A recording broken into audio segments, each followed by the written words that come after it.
Okay, 40 minutes is fine. All right. Well, hey, welcome, guys, and it's great to welcome Gordy to the team. And Gordy, by the way, thanks for preaching Sunday. I Oh heard man, great Great things job. about it. I haven't got the chance to watch the video yet, but I'm hoping to tonight.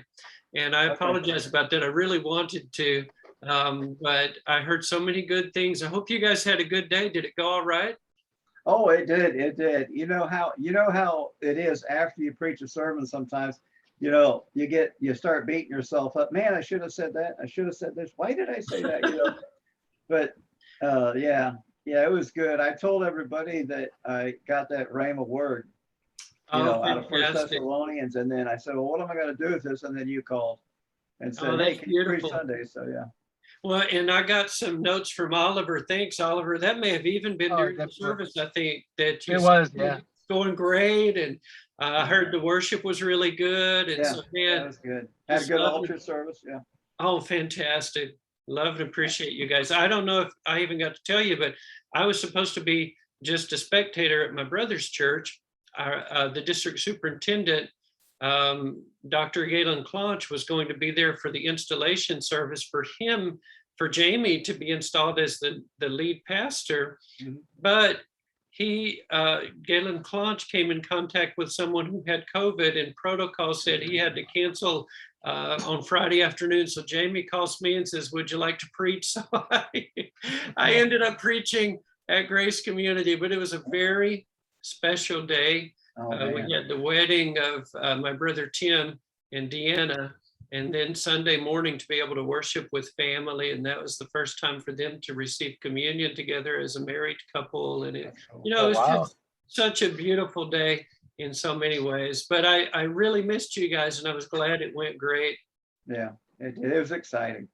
Well, I let's didn't I didn't sit down very much either. The Lord gave me strength, man. Oh man, praise God. That's awesome. And like we talked about, it would have been fine if you did sit down on a stool, but you're saying you didn't have to.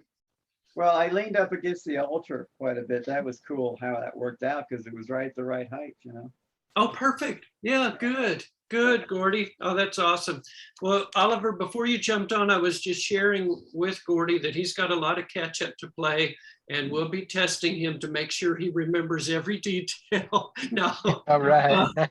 But Yeah. really, we talked about and this is a great point, 8 weeks in, to just sort of review a little bit. And that is to say, this book, Canoeing the Mountains, is really about technical competence, relational congruence, and adaptive capacity. Those three things where they intersect.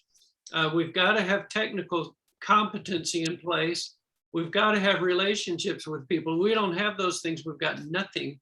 But now, and especially now, post-COVID or mid-COVID, whatever this is that we're in, we're leading off the map. And, people are trusting their leaders to take them the direction God is guiding them. And so it's incredibly important that we can adapt on the fly. But what Tod Bolsinger says is right in the middle of those three things, relationships, technical, and the ability to adapt, right in the middle of those three things is where you leverage your best leadership. And I agree with that. I think he's right on. And we've been blessed with people in our church that are gifted in so many ways, and we're trying to be the best church that we can be for the kingdom of God. So in chapter 8, I just love this idea that my grandfather was killing me. My Italian grandfather was killing me, and I, of course, he's talking about the fact that he loves his Italian heritage. And his grandfather was named Guido Evangelisti. And the first name is Italian name. The last name is a German name. and it's where Right. we get our word evangelist from. But he says, it's with great delight that I'm Italian. I love my Italian heritage. I love my family, the closeness of it, and all that. But then, of course, what he goes on to say is, however, the heritage of Italian people is we don't often live long lives because we eat pasta and sauces and everything all of our lives. And he said, and that's what he, of course, meant. My grandfather was killing me. Right. And so basically he's saying, you know what? I came to the realization I had to make some adaptations. And I think as a church, we have to do that same thing. From time to time, we have to look at it and say, wow, we're going to have to adapt. And so, Gordy, you're new to this group, and I just want to give the heads up to this team, just to say up front, Gordy and Becky are in a season where it's possible they may be moving. And that's something that they're considering, they're praying about. And yet, I still think he will bring some invaluable contribution to this team. I think at this point, more voices is better. And I know over the remaining 7 sessions we have, Gordy, it's going to bless our team so much to have you to be part of it. If God allows you and Becky to stay in this area and just partner with us long-term, praise God for that too. But one thing I was just mentioning to Gordy, and I've said it already to Oliver and to Mo, I love the fact that on our core of discovery here on this team, Stephanie and I were in our 17th year. Gordy and Becky came to the church in 2008. They had about 4 or 5 years, I think, where you guys were worshiping at the bridge. With the blessing, with my blessing, with me standing up and saying, listen, if the Lord's leading you, any of you to go with this new church plant, please go. And you guys were invaluable for that team. But we're thrilled to have you back at DFA now.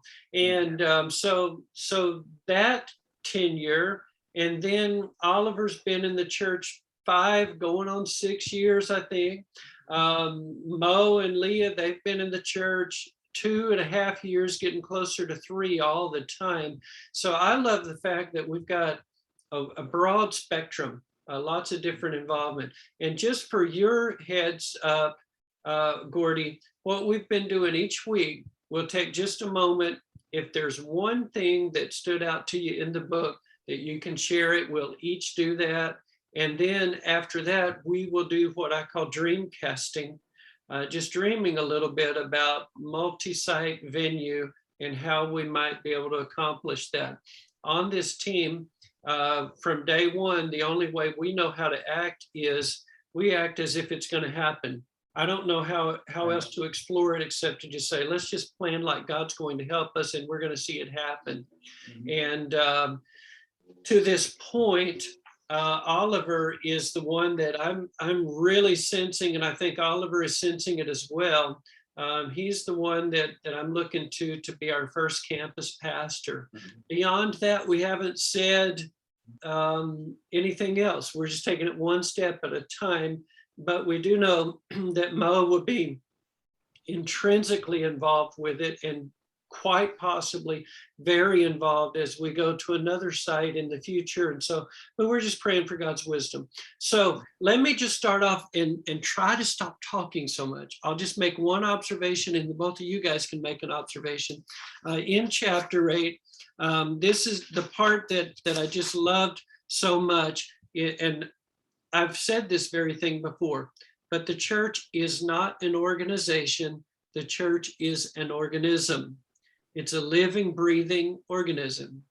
And then he says it a different way on page 103.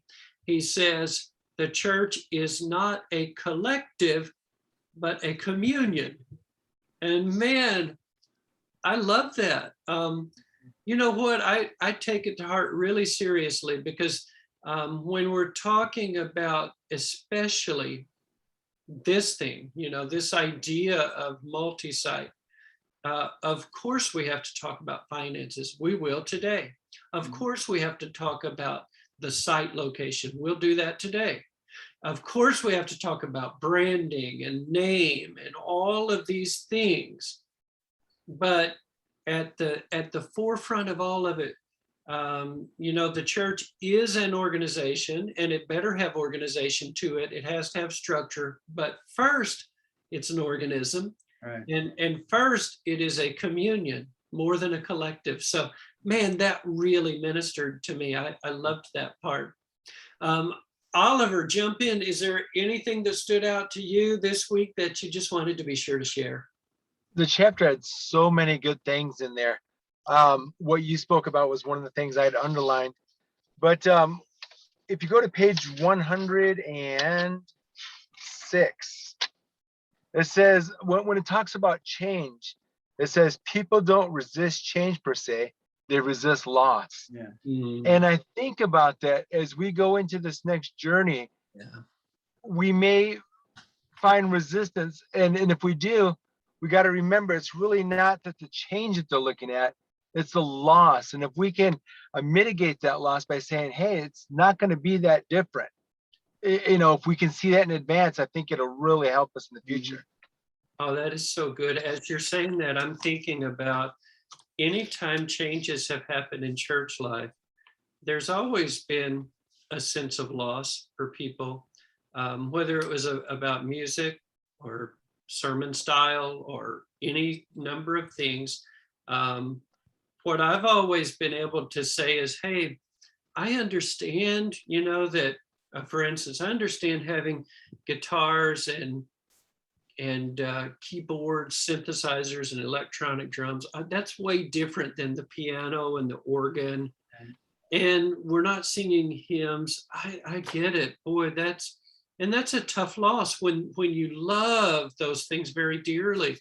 But can you imagine that maybe your kids or your grandkids, what if they loved it? Would it be worth it then?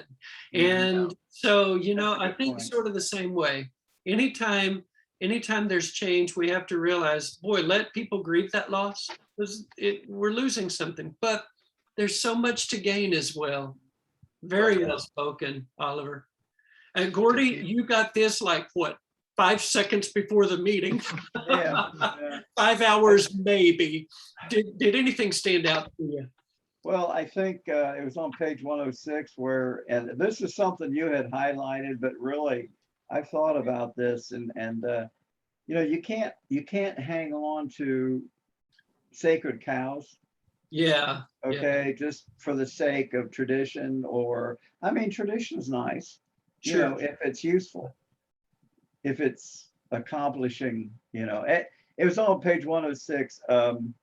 There's 2 things, the 2 points, he had 3 points, but actually all 3 of them are good. Right there at the top, it says, what's essential? What DNA is essential? In other words, what must never change? Of course, we know the fundamental precepts of the Word of God must never change. There's some core values we have that should never change, but there's other things that can be discarded, and that's, I think, what Oliver was talking about too, is, things that people hang on to that really aren't, maybe they're more of a hindrance than they are benefiting, that we do have to change. And there is that sense of loss. Right. Yeah. But there's also this 3rd point really, really hit me too, about experimentation. Okay. What can we do to adapt? And for a long time ago, I kind of came across an idea. I don't know who it was or who a pastor I was talking with, or one of my pastors, but for example, an experiment with something new, just for an example. Okay, maybe a new Bible study or a group, for 6 weeks, and then we'll reevaluate. Yeah. And then take it farther if we want to. But I think sometimes what I've done in the past is you get locked into something and there's no exit, and then it gets stale or whatever, Like, so that's kind of the thing that's what I got out of it. Well, that sounds like the time I was a new pastor. A lady came to me and said, I have on my heart to begin a prayer gathering Could we, I don't know if it was each Friday morning, could we just have people come and pray? Maybe it was a ladies' prayer gathering, have the ladies come and pray. And me being young and so wise, I said to her, absolutely you can. Now, if you start it, just remember you got to keep your commitment. And you just can't pull the plug on this thing, and you got to be faithful to it. And I made it sound like she was committing to do it till Jesus comes. Right. And I always Her off, huh? regretted that. You know exactly what you said, Gordy. I mean, she did it for a season and it was good and it had a life, but then it slowly started to dwindle, and I could just feel her frustration. She felt like it was more like a ball and chain. It wasn't life-giving any longer, and she was committed, and then it got awkward. And so, yeah, I think that we really have to be open to new ideas, and that was really good. I appreciated that too. And I didn't mean to jump in too quick. Did you have anything else to share? No. Yeah. That's like I said, I just got it this afternoon, but it looks like a really good book. This, Well, and I'll hand you your own copy tomorrow night. To poor Gordy, Oliver today, Gordy just got a PDF of photos of my copy of chapter 8 with all my stuff underlined. And I opened it up at the doctor's office, in between. You got the cliff notes. The nurse came in. So yeah, I had a busy day. Yeah. So did you have anything else to add to that, Oliver? Yeah, just one thing. Gordy mentioned something. It just triggered something in my mind that the one theme I found throughout this chapter was that the thought of an organism versus just a program. We're a living organism, Christ, the body, the church, and organisms adapt. Organisms change. We can't set things so rigid in stone that, like you said, it becomes a ball and chain. We've got to realize, even with the best intention, we can believe we're hearing from God, and maybe we are, but it may not be forever. It might just be for a season. And if we realize that's okay, things are great. And don't you think it's even more so in this era right now than maybe in previous generations? I do. I think we live in a culture where everything's instantaneous. You can get it now. You don't have to wait for anything, and you just, whereas in previous generations, I think you could expect that you would sign a commitment. And I mean, that was the generation, let's face it, got the gold watch for 25 years of service on the same job. But now they're saying that people will change jobs 5 different major shifts throughout the course of their lifetime. And so that's the culture we live in. And I wholeheartedly agree with you guys. Yeah. Before we transition, any other thoughts from the book? I want to do some dream casting with you, but anything else that you guys wanted to share? Well, then let's move on. I wanted to give you an update. A lot of this, Gordy, there's been so much discussion, and I'm sure it'll create more questions than answers for you at this point. But if you are able over the next week, or maybe even the next 3 weeks, to look at those videos and go back and just watch, it'll fill in a lot of the gaps for you. But our approach has been to this point that we're hoping for a real estate venue where we can lease a building, a storefront building possibly, and that it can be an identity for that site throughout the week.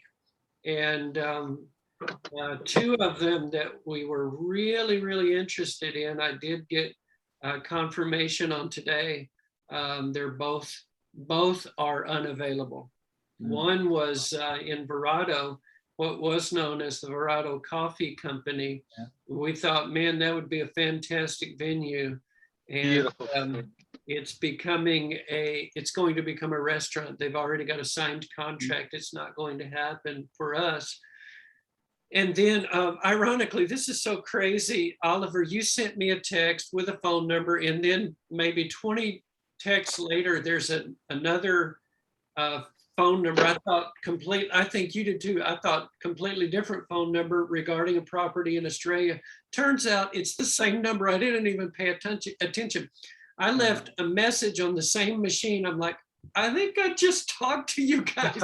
Anyway, they did get back to me today, and we had hoped at Australia there's a Safeway, and they have storefront. Safeway is the anchor, but there's stores along with it all throughout that complex, and there's 2 of them that are side by side that we thought, man, that could be a perfect venue. The way the doors are positioned, almost just like looks like double doors coming right into a church.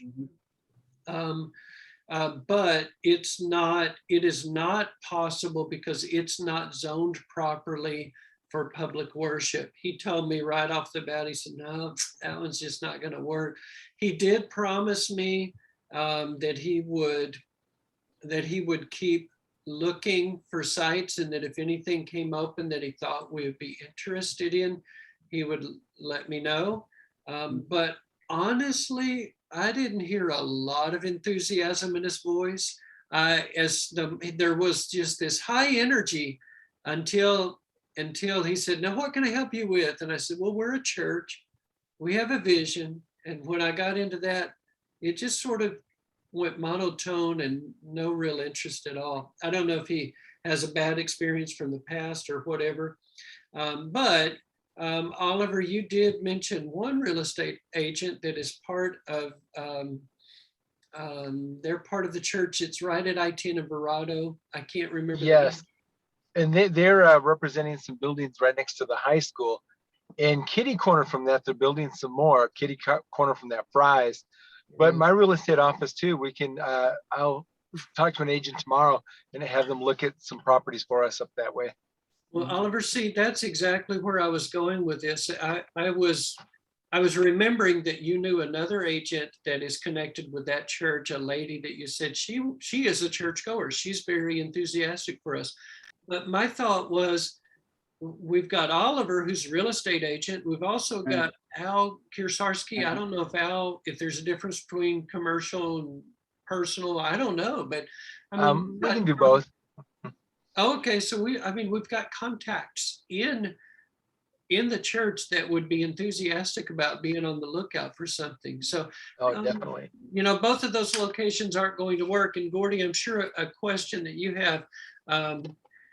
In fact, I remember we did talk about it, Gordy. Well, what about renting from a school? That it may come to that.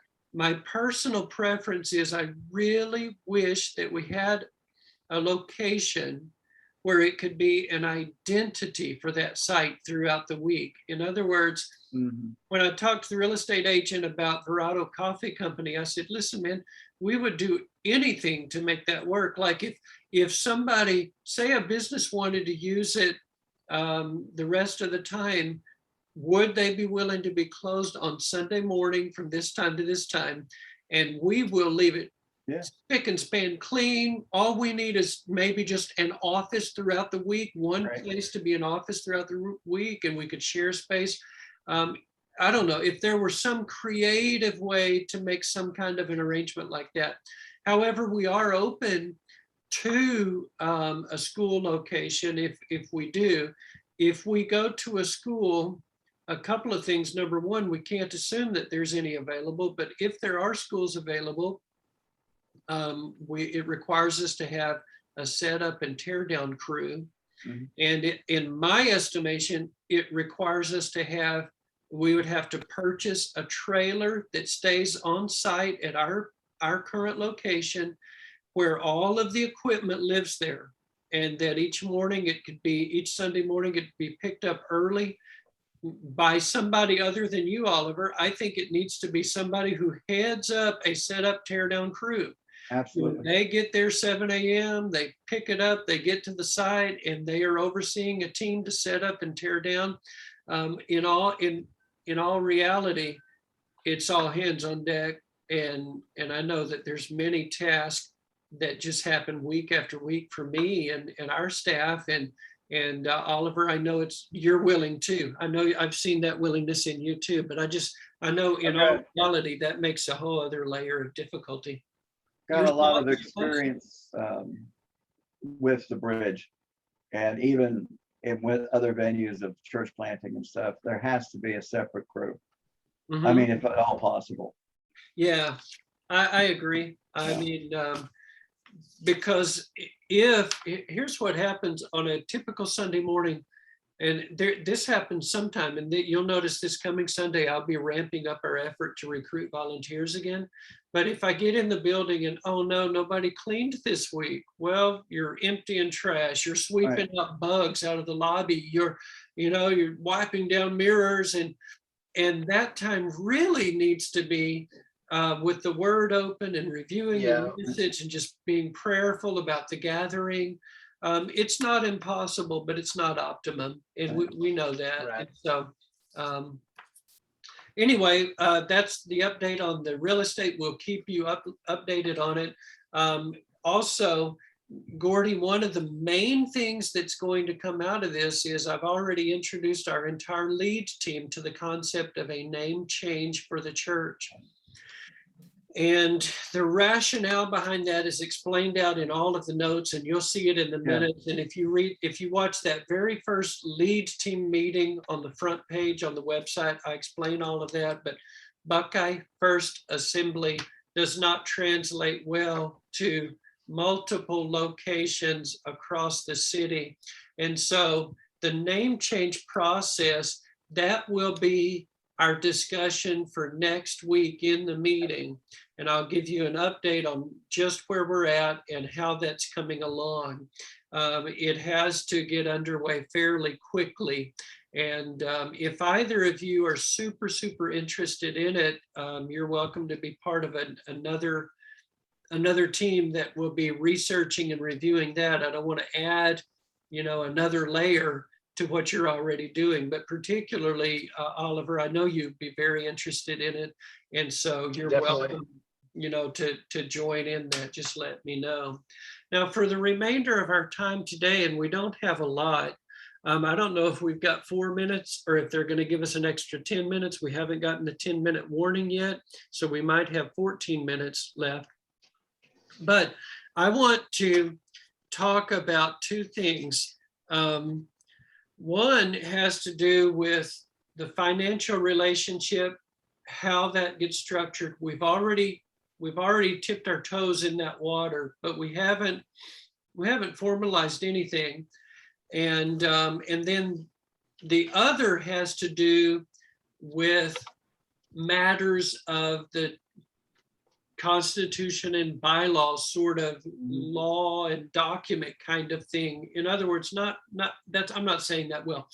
The relationship between what is now the hub and the site, and how that relationship will interface. And as other sites are added, what does that look like in our church structure, our pastor, our pastoral staff, our church board, our lead team? How does it interface? So I'm going to take a moment and just share the screen with you. And I have done a couple of just really horrible, at this point, these are just sketches. And you may not even be able to see them well, but these are just my hand drawings of what I'm picturing. And I don't have all the answers yet, but I'm picturing this merging of our existing church as it stands now, attempting to bring on another church, and how do those cross together. And we've got 10 minutes left, so this is perfect. We'll take 5 minutes with each. So all that I can say at this point, Gordy, is that our church board has been discussing financial packages and how do we pull it off. My desire is that ultimately, when we plant another site, that the new congregation, the new site location Mhm. will have its own campus pastor, and that that person will have a full-time salary. I hope that it's the same as my salary. That's my hope. Right. That I hope that as quickly as possible we can do that. How does that happen? And so on September 23rd, our church board will be having a go, no go vote. Either we're going to try this thing or we're not. And part of that will be discussing the finances and so I don't know if you can even make out, but over here on this drawing, I have the financial relationship. And for now, I just call it BFA commitment. If we go through a name change, we'll adapt as we go forward. But I have a little asterisk under that that says general fund / donation / fundraising. And then I just have some bullet points that I'd like to mention. Generosity of our members. We're going to be approaching our members and saying, would you make a 1-year commitment that you would give X dollars a month towards a new church plant? And actually that's incorrect. We're not so much church planting as we are church extending. We are church expansion. Yeah. So, but would you commit over this coming 12 months? And I don't know how we determine if that money goes towards the lease, if it goes towards salaries, if we lock in, if it's just wherever is needed. You know, I'm not sure what the best way to go about that. Underneath their bullet point, multi-site vision, I'll share with the congregation the dream the Lord has put in my heart of 5 sites over 5 years. It'll take a miracle, but we're believing God for miracles. And I'm going to remind people we have given sacrificially to missions, to ministries, and God has always been faithful. And we're asking God to remember that generosity and bless our efforts as we try to grow commensurate with our city. Because see, you guys, this plan, it makes perfect sense for Buckeye. It may not make sense for another city, but when you think about our city and 640 square miles, and you think about how there's only 100,000, we just crossed 100,000 just now. I mean, we are spread out all over the place in these 27 master planned communities. But as these different sites start to expand and grow, eventually it will connect the dots. And so it makes perfect sense for our city for a strategy. It might not for someone else, but for us, I think it really does. So we'll encourage people to give gifts in kind. So somebody might say, well, I'm not willing to do anything for the next 12 months. But we might from time to time, inside and outside in the church, find people that say, I would give one donation, a one-time donation to this, and we'll be recruiting that. And then the church board will also have to decide, okay, what percentage of our general fund? That's one of the bullet points. What percentage of the general fund are we comfortable to give towards this project? And then I wrote down, I don't know if you can even read my chicken scratch, review each month and 90 days and annual review. And this isn't set in stone, but it is, it's saying that we are going to look at it monthly, quarterly, and annually. We're not saying after 1 year the relationship is cut off. We're entering into a long relationship. But I did sketch out wouldn't it be great if we're able to do this? Now, I don't think, tell me, can you guys see my mouse on the screen? Yes. Yeah, no. Yep. You do, okay. Yeah. So I'm picturing 3 months, we commit those 90 days, we give this amount. And then after 3 months, we give a lesser amount. And then after 3 months, we give a lesser amount. And then after 3 months, a lesser amount for 1 year. And then, so that's the BFA commitment. But down here, I have the site commitment. Tithes and offerings from day one. We're encouraging people, hey, would you get behind this ministry and give of your tithes and offerings? When people give to, let's just say Verado location, when people give tithes to Verado location, it stays in the Verado account. There's only one account in actuality, but there's different labels within that account.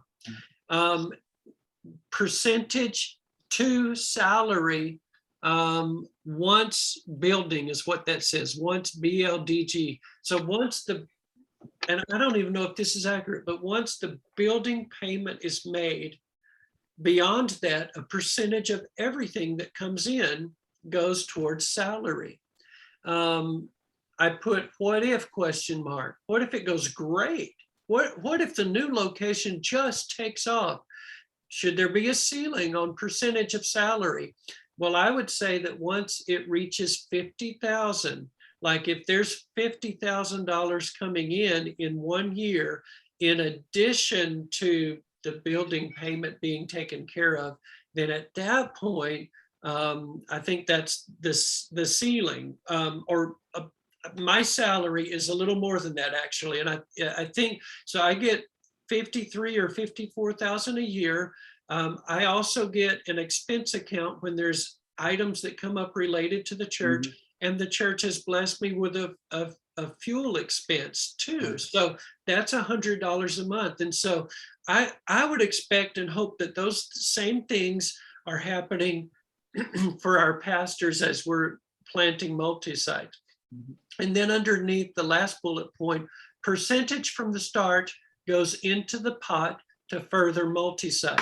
So I don't know if you can even see this, but I've got a faded dash line here that in theory, the new site is growing in its giving, and we're seeing a slow increase every 90 days over that year. And by the end of the year, I'm believing God for the site to be able to be self-sustaining in a sense, and for BFA, now called BFA, now called the Hub, to be able then at that point to consider reinvesting in another site. And I think this bullet point on here that says percentage from the start goes to the pot for the other multi-site, that was actually from you, Oliver. I think that's an incredibly important thing. I'm going to speed up. We're out of time. There's 2 minutes left. I'm going to hit on this other one.